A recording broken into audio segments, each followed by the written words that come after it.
Hey, what's up, everybody? All my friends, happy Monday. Drop some hearts in there, you guys. I want to see who's on. Please let me know if you're on. Let me know what you're excited about. Drop your name below. I want to spend some time with you. You know, I just got off of a training for my team, and it was all about hope and inspiration and motivation, and it was so enlightening and powerful, all of the speakers that was coming on. And so one of our things were, okay, well, let's today, let's be real, let's be authentic, let's be vulnerable, let's hopefully, um man, let's utilize our story to hopefully awaken other people and help them in their story. And so I just wanted to come and spend some time with you today. Want to connect with you. Want to know who you are. Want to know how you're doing. Please let me know how you're doing. I'll go back through this and comment to every single person that's commenting below, and just want to know who you are and how things are going in your life. I want to talk a little bit about, my life and where I was just about 8 years ago. It seems like a whole lifetime ago. Yesterday, I was driving to Pasadena and was helping my buddy on one of his projects. He has this reality show that's coming out called Mind, Body, and Money. And so I went out there to do a little bit of filming. And as I was driving and I was merging on the freeway, it took me back to about 8 or 9 years ago when I was in medical sales. And you have to understand, when I left yesterday, I left my house. It was early. It was like 6 in the morning. And when I used to leave for work in medical sales, it'd be about the same. And I remember leaving my house back then in the month of December. And have you guys ever heard a song and it brings back memories, or you smell a smell and it brings back memories, or you feel a certain like temperature or weather or season and it brings back memories? That's what happened. I was merging on the 91 freeway and here in Southern California, and it brought back a memory, and it'd be me. I used to drive so much, man. I used to drive and I used to drive and I used to drive. What's up, Billy? I see my mom is on. And it brought back a memory of, I used to hate that, man. I used to hate driving. I used to hate being in traffic. I used to hate all these things. And I just had just a moment of gratitude as I was in my car and driving on a freeway, that, I don't have to do that anymore, and I don't kind of have to settle. So let me take you back a little bit. I spend a large majority of my time these days really telling my story. I probably do 5 to 10 podcasts a week these days. Obviously, I told my story in my book, The 12 Shifts. And today, I got to hear four amazing women really tell their story, and they were so open and so vulnerable. And it got me thinking about, years ago, and as I started on my journey of resurrection, that's what I talked about today. I talked about eternal life to the group. But I was frustrated, man. I was really frustrated, and I think the biggest amount of frustration was I didn't feel like I was in control of a lot of areas of my life. And when you start to lose hope, that's a scary thing. That's one of the things that I've learned. It really robs people from their destiny and from freedom, and and living a life of fulfillment when you start to lose hope. And that's where I was. And so I wrote down a couple things. Um, for me, it was I was okay with my, I'll just tell you the for real, for real. So when I got married in 2009, it just felt like that's what you were supposed to do. I was approaching my 30s, and a lot of people around me, a lot of my friends and stuff were having that conversation. That was the conversation that you had. And then a couple years after that, the conversation of having kids was a conversation you had. And it just seems like as you go through life, you have these periods of life to where you and your group of friends just have these really expected conversations. As you start to move in your mid-20s and your 30s, you start to have conversations, or you hear people talk about, are you looking to get married? Then you're in your 30s, they start talking about, are you looking to have kids? And then you're in your 40s, they start talking about, are you deeply and rooted within your career? And then as you start to move into your 50s, I gotta imagine 50s and 60s, they start talking about, people start feeling pressure and talking about grandkids and stuff like that, retirement. So as you move on in your life, you just start to have these conversations. And if these things aren't happening for you, you start to feel like crap. And so for me, a lot of people were talking about getting married, and it was just kind of like, okay, well, uh, dang, I guess that's the next step for me, is to get married. Right. And then people were talking about buying houses in their starter homes and stuff like that. And I was like, man, well, maybe shoot, I'm supposed to like have a house. We're supposed to be striving for that. And then it was like, well, are you guys getting pregnant? Are you having a child? And it's like, I guess the next step is I'm supposed to have a child. And so for me, when I got married, I did it because everyone else was doing it. You know what I mean? Like I knew as soon as I got married, that I don't know if this is I don't know if this was a wise decision, but now you're in it. And so I had been in it, and then of course, we you make all these plans, at least we made all these plans, that we were going to wait to start having kids, that we were really going to build up a robust savings, that we were going to move out of the small condo that we were in and move into, our first starter home, and we would travel the world, and then we would have kids. And that didn't happen. A couple months after we got married, guess what?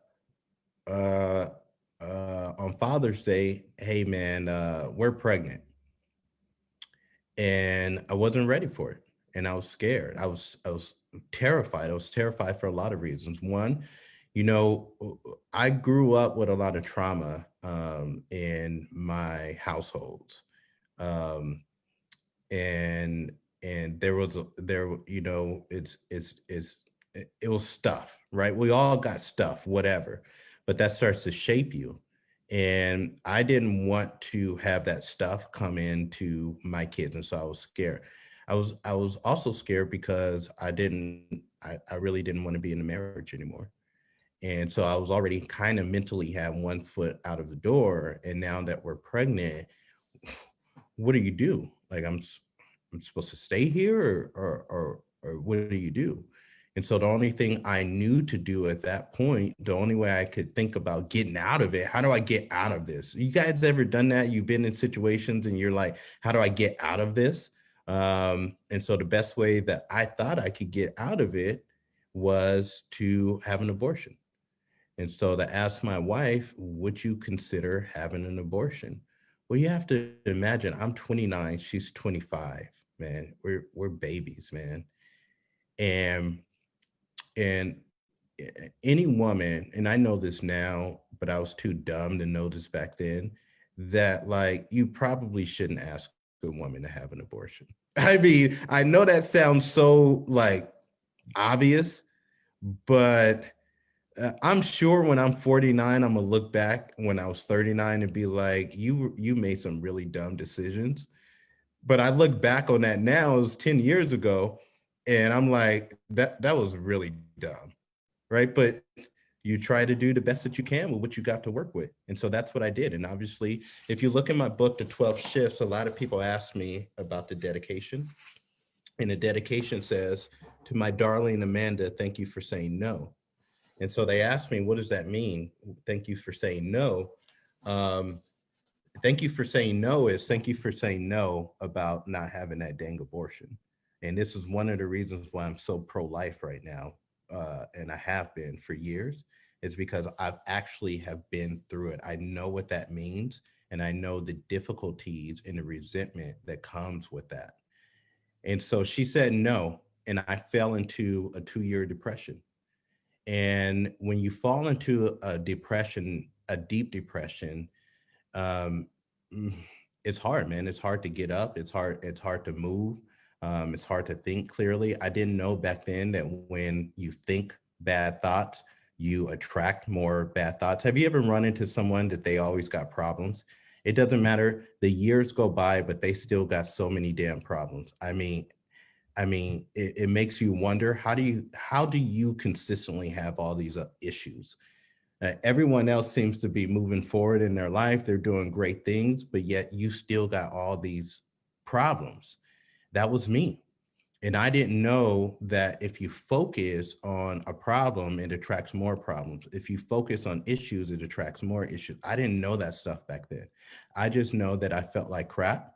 And I was wondering why crap kept showing up in my life. I didn't know that I was doing it. I was the author and the alpha and the omega of that story that attracted crap into my life.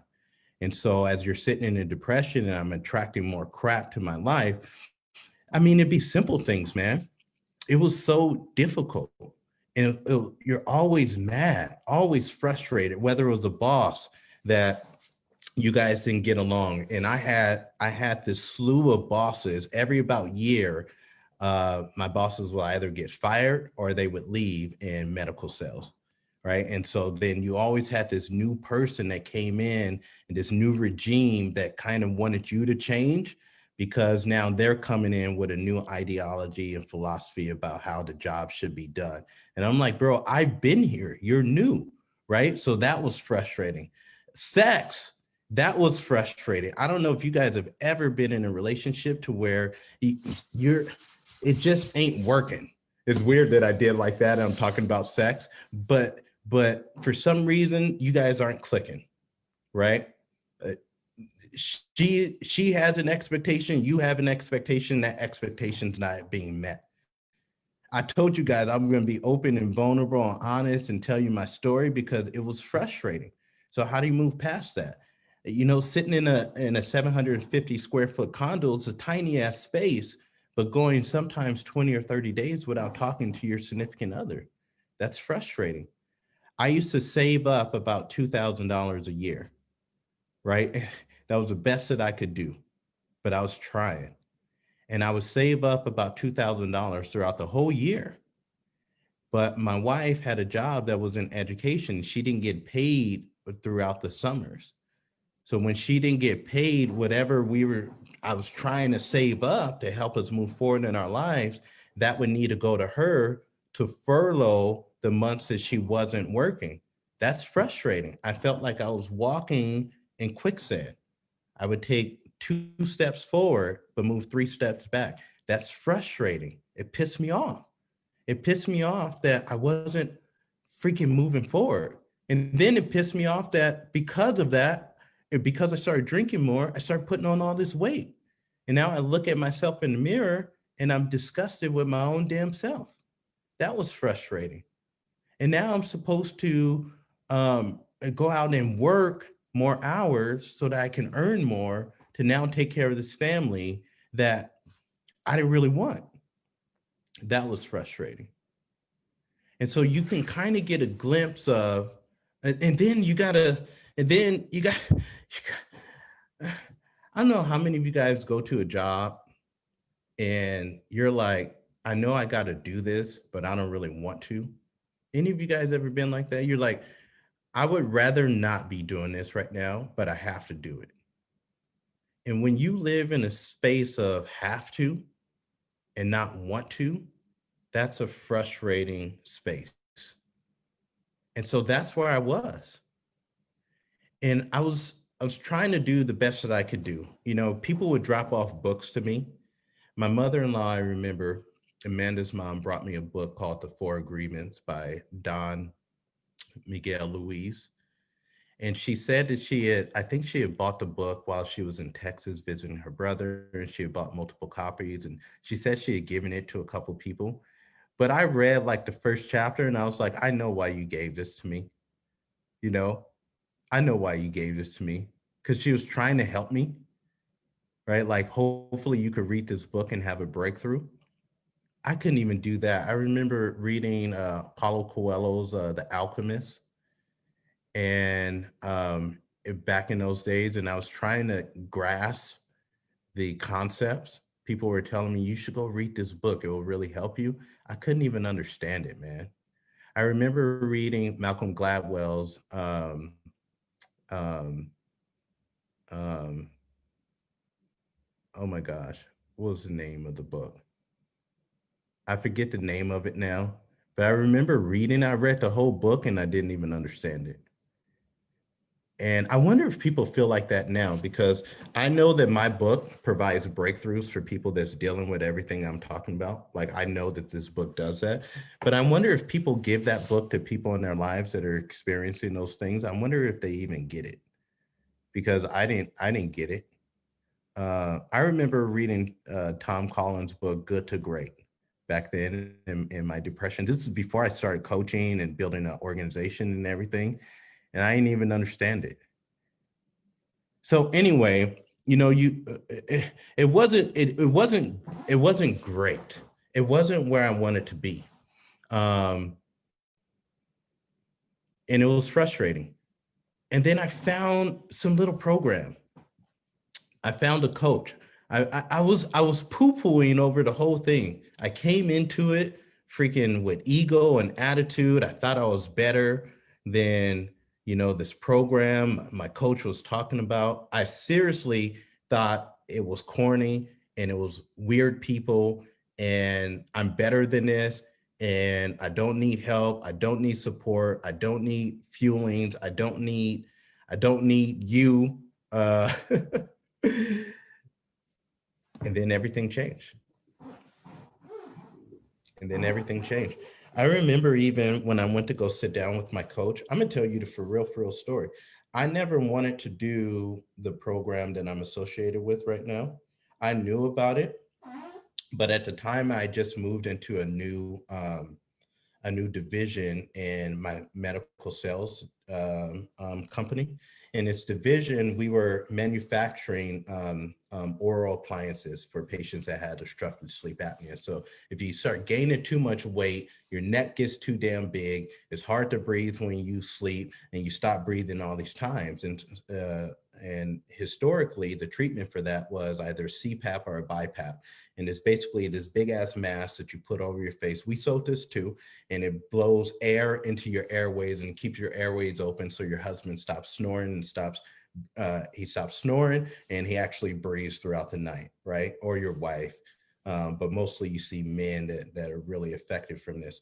And so in my industry, it was a wide open industry because everybody's so damn big, right? One of the major causes for OSA, or obstructive sleep apnea, is obesity. And if you walk by 6 people right now, 6 out of 10 people are overweight or obese. So the industry was large, but we didn't break into the dental industry yet. And so the dental industry, they didn't know how to manufacture, they couldn't diagnose, and they couldn't treat their patients that had obstructive sleep apnea. So we came up with a division, and I was the sales rep in that division to go create new relationships with dentists. And then we were going to show them how we could treat them or how we could diagnose with our sleep labs, how we can help them, diagnose, how they can now start to send the majority of their patients to our sleep facilities, and then how we could treat with oral appliances. My job was to show them how they can earn a lot of money by doing this. So I needed to break into this new industry, and my coach was a dental hygienist. So when she was telling me about her program and how it was life changing and how people were resurrecting their lives, I didn't care about that. And I certainly didn't care about using her program to lose weight and get myself healthier, because I put on all this damn weight from sitting in a depression. I went to go meet with her with the hopes of, if she tells me about what she's doing, I can refer her my friends who are looking to get healthier. And if I go and meet with her, then she can get me in the dental space. She could start helping me set up appointments with dentists, and she could start introducing me to other people in the world of dentistry. That's why I sat with her. It's amazing the way God works. It is amazing the way that God works. When I went to South America on my sabbatical about 2 years ago, and I wanted to go find myself, I had a night where I was sitting in a random ass house in somebody's backyard, and I did ayahuasca. if you guys have ever done that. And so during this 5-6 hour experience, God spoke to me the whole time. And he showed me he showed me why things have happened in my life the way that they have happened up until that point. And then he showed me who I was supposed to be in the future. It was the most powerful experience I've ever had. And during that time, he showed me why I showed up at my coach's house that day. How I thought I had my own agenda and expectations, but God had his own agenda and expectation. And so his agenda was to finally open up my damn eyes and see the blessing that he was trying to bestow onto me.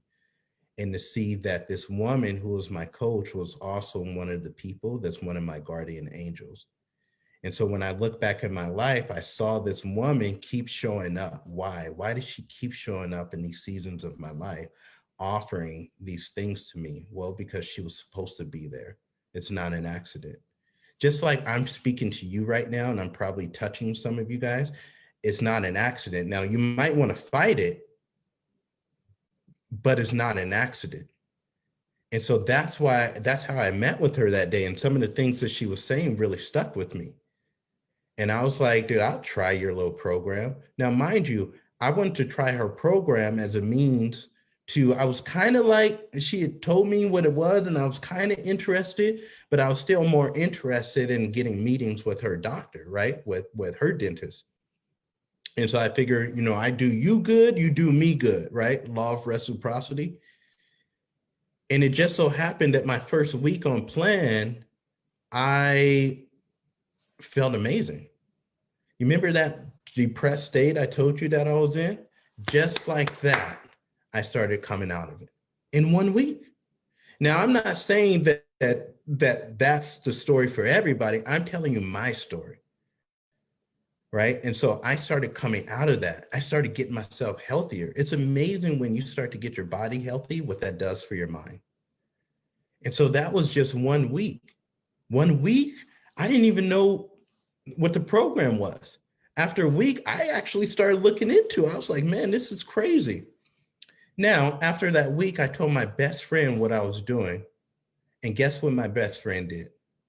He poo-pooed all over what I was doing. What I want to tell you is, to have freedom in your life, physically, mentally, emotionally, relationally, financially, it will never be for free. God will always test you. I was 1 week into my program. I told my best friend about what I was doing. He poo-pooed so damn hard over everything that I was doing. And I almost quit after a week, even though I felt great. Why? Because I cared so much about what my buddy was saying. God throws these little tests at you. He wants to see if you can really be committed, or are you going to stray off of the path he's sending you down because of what somebody else is saying, because of external situation, because of things that are happening on the outside of you. What most people will do, though, is they'll completely miss their blessing because they missed a lesson. And I almost did. After 1 week, I didn't understand what was happening. I almost folded up. I had lost a tremendous amount of weight in 1 week. I felt great. But based off of what one person said, I had almost forgotten about all the truth that had happened for the last 7 or 8 days. Isn't that amazing? And so now this process starts unraveling, starts unveiling itself, and then I start to get more tied into the community. And then I start to get on these, what I thought were corny trainings. And then I start hearing people talk about what I wanted, which was, I wanted freedom. I wanted hope. I wanted to be in charge. I wanted to know that there was something bigger and better out there for me. I wanted to restore my marriage. I wanted to be a great dad. I didn't want to struggle with money anymore. I didn't want to struggle with lack. Lack was not my destiny. And now these people started speaking into me. And more importantly, they started teaching me and coaching me how to create the life that I wanted, not just be a person that stood by and watched life happen. But now I could start to learn how to create the life that I wanted. I didn't know that stuff. I didn't know that that was possible. I didn't know that I could do that. I didn't know that I had like this great stuff inside of me. But now that I start to become part of this community and I start hope. Hope is huge. Hope is huge. When people don't have hope, they don't even try. And when you don't try, you don't give a crap. And when you don't give a crap, then your life turns out like crap. And if your life turns out like crap, then your community turns out like crap. And then your city turns out like crap. And then your state turns out like crap. And then your country turns out like crap. Hope is huge. It's one of the biggest things that our community gives is hope. And then education. You can have someone who's extremely motivated, but if they're dumb, they're not educated, now you just have a motivated idiot.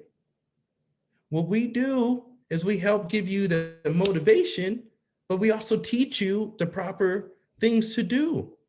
That's one of the things that used to frustrate the crap out of me when I would go to church 2, 3, 4 times a week. I would have all of these things that were told to me, all these things I ought to do, the moral responsibilities that I have. And look, I'm on board with them, but how the hell do you do it? What's the how?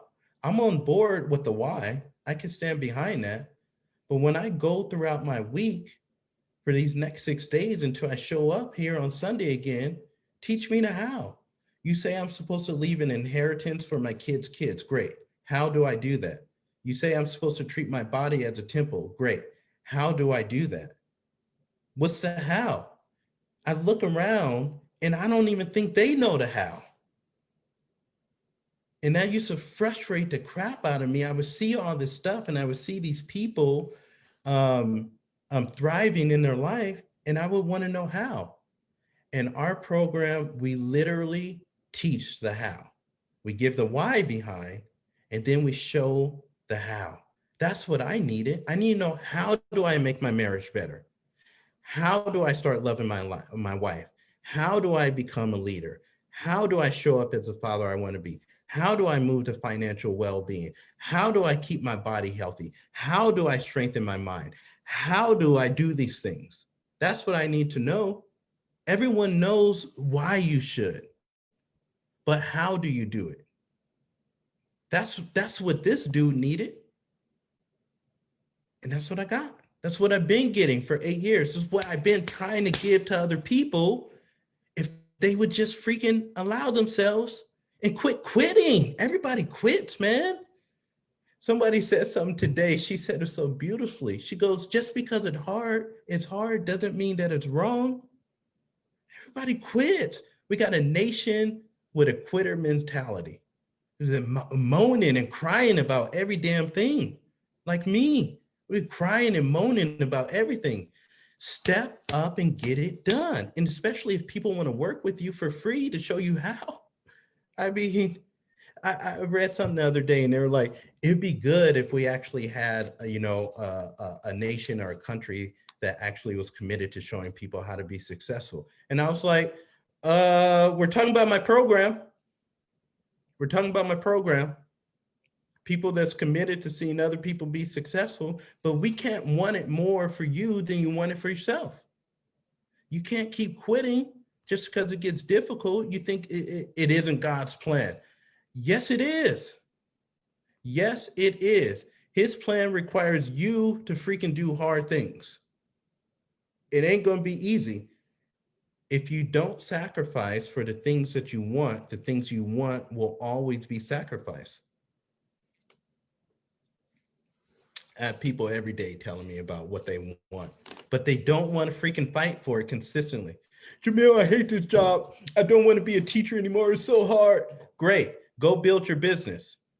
Well, then it's so hard. I can't find the time. I got these kids. I'm supposed to do all these activities. So what? What do you want? What do you want? You want to sit and moan and cry about it forever? Jamil, my wife. So what? You want to moan and cry about it? Jamil, my husband. So what? You want to moan and cry about it, or you want to do something about it? Jamil, I'm tired of being fat. So what? You want to moan and cry about it, or do something about it? Jamil, I want to get off these medications. So what? You want to moan and cry about it, or you want to do something about it? Do you want to go sacrifice for what you want, or do you want what you want to constantly be sacrificed? You have to freaking leave that stuff behind. I did a call on Saturday for a group, and the whole premise of my call was you have to separate before you elevate. You got to separate from who you think you are and who you were in the past. You got to separate from all that stuff so you can become who you want to be in the future. You got to get rid of identity. You got to get rid of scarcity. You got to get rid of fear. You got to get rid of ego. You got to get rid of self-defecating doubts. You got to get rid of operating below the line. You got to get rid of, like, you have to die to yourself. It has to be a renewing of the mind and spirit in order. You got to take up your cross. Anyway, this thing has gone sideways. I don't even know if this is helping anyone. All I know is this. I am so tired of people not being where they want to be and just giving into it. Just saying, you know what? I guess this is just what it's going to be for me. I guess I'm just going to be heavy. I guess it's in my blood. No, it's not. I guess, well, I've had 3 kids, so I guess I'm just going to be 40 pounds overweight. You don't have to be. You don't have to be. You know what? I grew up on welfare, and the man has always tried to keep me down, and all the jobs are being, manufacturing jobs have been shipped out of the country, and I guess I'm just going to live in a state of poverty. You don't have to. You don't have to. You know what? My wife, she's not really supporting me. She doesn't want to have sex when I want to have sex, and my kids, and I guess I'm just going to have a shitty relationship. You don't have to. You don't have to. You don't have to. My job, I know I've been here forever. I work 8 hours a day. I'm barely making anything. I don't like sitting in this commute. I don't like my coworkers, but you know what? I guess I'm just going to sit here forever. You don't have to. That is not your destiny. At any point in time, you can change. Any point in time. Whether you knew it or not, you can. Well, you know what? Life has been so hard. COVID, I lost my job. Family member passed away. I guess I'm just going to be like you, Jamil, and sit in a 2-year depression and not do shit with my life. You don't have to. You don't have to. At any time you want, you can change. Any freaking time that you want. You know what? I'm in the Midwest. I know it's Bible Belt. None of us, all the jobs are shipped away. My husband left me. My kids moved out. My dog died. I guess I'm just going to sit here and not provide any value to the marketplace. I mean, that can be your destiny if you want it to be, but it doesn't have to be. You know what? Just like you, I was in a 700 square foot condo. I got 5 kids. I'm never going to live in abundance. Why? Because it's just how my family's always been. You don't have to. You don't have to. I mean, you don't have to. You don't have to. I'm so sick of people poo-pooing over their dang self. Not being strong mentally. Go freaking do it. Go do it. Go do it. If you want an opportunity, then come do it with us. Go do whatever it is that you want to do. I don't even care what you do. Just go do it. Go do it. I go like this a lot to the people that I mentor and coach. Go. If you want to know how, then come rock with us. We'll show you how. You want to build something huge? Come rock with us. We'll show you how. You want to get healthier? Come rock with us. We'll show you how. It's not theory. We're not just going to give you some principles and then you go figure out how to do it. We'll tell you. We will tell you, and we'll keep telling you. But we can't want it more for you than you want for yourself. It's just how it is. They say there's no opportunities. Opportunities all around you. Are you blind? Are you not looking? Opportunity presents itself to you every single day. To all of us. I got off the freeway yesterday, and I needed to change because I was leaving from filming the video, going to my buddy's house where my friends were going to be, and I got off the freeway, and it was a homeless camp. If you live in Southern California, this ain't nothing new for you. If you just drive, you're going to see homeless camps all around, which is a whole nother topic that I could speak about for like 5 straight hours, but I digress. And I'm looking and I'm like, even for these guys, there's opportunities, but you just may not know it. And this is why in our model, you have a lot of people that they want to help. They freaking reach out. Do you know how many text messages I send trying to inspire people to do things that they should be internally inspired to do already, their own damn selves? I mean, so when you have people that are dedicated and want to actually help, and you don't take the help, I mean, I don't know. Anyhow, I started all this to say, I just want to deliver some sort of hope that you don't have to be stuck in a space if your heart is desiring more. Our program, my life has been a testament to this. How in 7 years do you go from being so crappy to having to the opposite of crappy, whatever that is, right? How? I'm no better than anyone else. I certainly don't feel like I'm better than anyone else. I've been so blessed, but I've also had a tremendous amount of desire to where I'm willing to stay up and study when other people are going to sleep. And so if you don't like where you're at, or you just want more, you just want more, then hopefully my life and my story is a testimony to what's possible. And hopefully this is giving hope. Hopefully it'll be shared. Hopefully it touches one person. I don't know. I only know what I know. Let me end with this. I remember in 2014, damn, this thing is going long. How long has it been? I get to start talking, man, and it just, I want to end with this. So I wanted to start studying leaders. This was about 6 years ago. I was trying to figure out how to be a leader. If you build a business or an organization, you have to deal with a lot of people. You don't have to deal with a lot of people, but you work with a lot of people. So I was trying to figure out how to become a leader. And so someone said something to me that was so damn simple, but was so profound. They were like, well, if you want to have a lot of money, then maybe you should start studying money. If you want to learn how to have a successful marriage, then maybe you should study people that have successful marriages.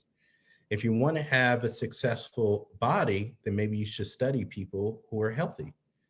And if you want to learn how to become a leader, then maybe you should start studying people who are leaders. Isn't that like so simple, but it was so profound for me. I was like, yeah, that sounds like a really good idea.